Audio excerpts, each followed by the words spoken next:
Hello! Today we're going to make a recipe from Mary Crofton's 1895 cookbook that was used at Fort Sheridan. And the recipe we're going to use is for soft ginger cookies. Since this cookbook does not provide as many details or instructions as recipes do today, for some of the ingredients and measurements we're going to have to make educated guesses based on similar recipes. The recipe begins by stating cream 2 cups of brown sugar with 1 cup of butter.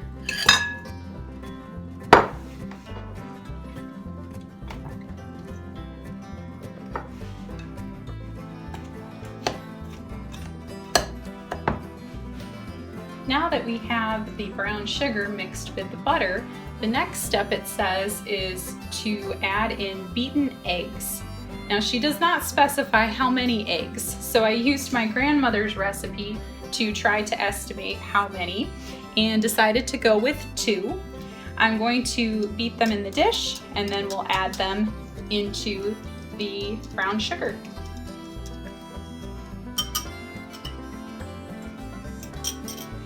Next she lists a 1/2 cup of milk and 2 cups of molasses.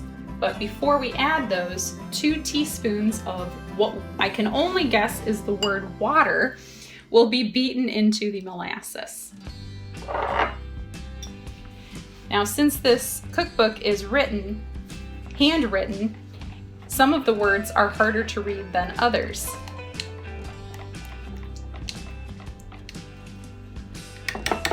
Now we'll add in the 2 cups of molasses. Smells really good. And the 1/2 cup of milk. Ginger, which I've pre-measured out.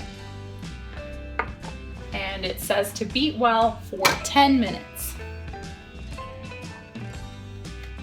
Okay, so now that we've worked up quite an arm muscle and mixed our ingredients well for 10 minutes, we're going to then add flour enough to make a light dough. So since she doesn't give specific amounts for the flour, I'm going to add it a cup at a time and see how it looks as we go.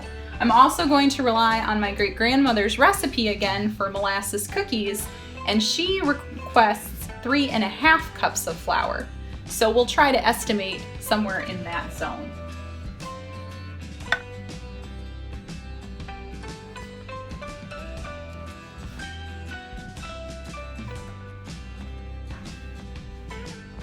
Here's our finished dough. I ended up adding about 4.5 cups of flour to the mixture to make this much thicker, as you can see. And now it's time to add them to the cookie sheet. However, Mary's instructions end with adding the flour, so the rest we will be figuring out a little bit as we go. We're going to take a tablespoon of the batter at a time and add it to our cookie sheet. Now we have our cookies and they're ready to go into the oven. For the cooking time, I'm going to rely more on my great-grandma's molasses cookies recipe, and we're going to put them in the oven at 350 for about 8 minutes.